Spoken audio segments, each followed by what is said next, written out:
سردار محمد داوود خان زوکړه او کورنۍ ژوند یې. سردار محمد داوود خان په 1288 لمریز کال کې کابل کې زیږیدلی و. د محمد داوود خان پلار سردار محمد عزیز خان نومیده چې د وخت په حکومت کې دنده درلوده او د افغانستان بهرنی سیاست نمتو ډیپلوماټیکه څیره وه. محمد داوود خان د پخوانی افغان ټولواک سردار محمد نادر خان لور او شاه محمد ظاهر شاه خور میرمن زینب سره واده کړی و. سردار محمد داوود خان 3 زامن خالد، عمر او ویس او 4 لورګانې درخانۍ، زرلخت، شینکی او تورپیکی درلودې.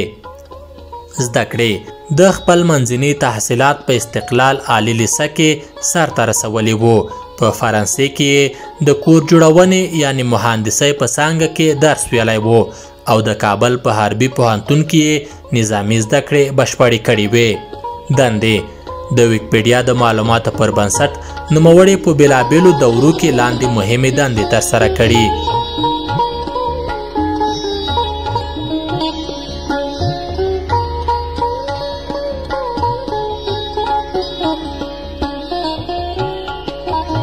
نو 1940 کال کې د مشرقي ولایت نایب الحکومه وټاکل شو. په 1915 کال کې د کندهار ولایت نایب الحکومه په حیث مقرر شو. له 1919 کال څخه تر 1940 کال پورې د مرکزی قواو قومندان و.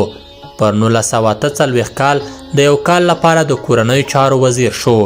سردار محمد داوود خان له 1953 بیا تر 1963 کال پورې د افغانستان لومړی وزیر و چې وروسته یې استعفا ورکړه. د څه مودې لپاره پاریس کې افغان سفیر و. له 1949 کال څخه تر 1953 کال پورې د شاه محمود خان په کابینه کې د دفاع وزیر و.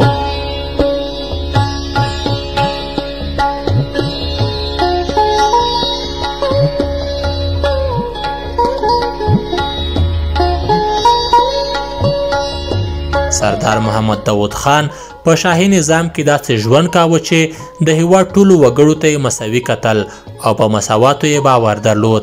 نوموړي له خپل نوم څخه رسما د والله حضرت لقب لرې کړ.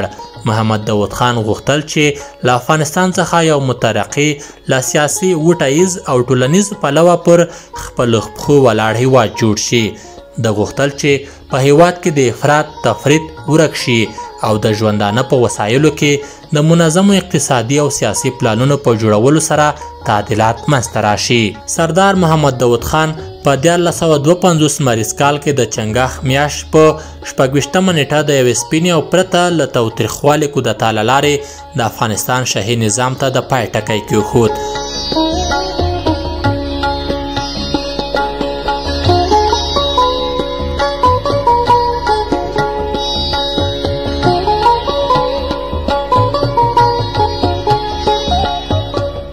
او افغانستان کې د لومړي ځل لپاره د جمهوریت بنسټ کېښود. د ولسمشر سردار محمد داوود خان د ولسمشرۍ 15 کلنه دوره په افغانستان کې بېسارې وه او د بیا رغونې، بهرني سیاست، اقتصادي پراختیا، نړیوالو اړیکو او د پام وړ پرمختګ وکړ او افغانستان په سیمه کې د نړۍ سیال او د پام وړ ځواک شو.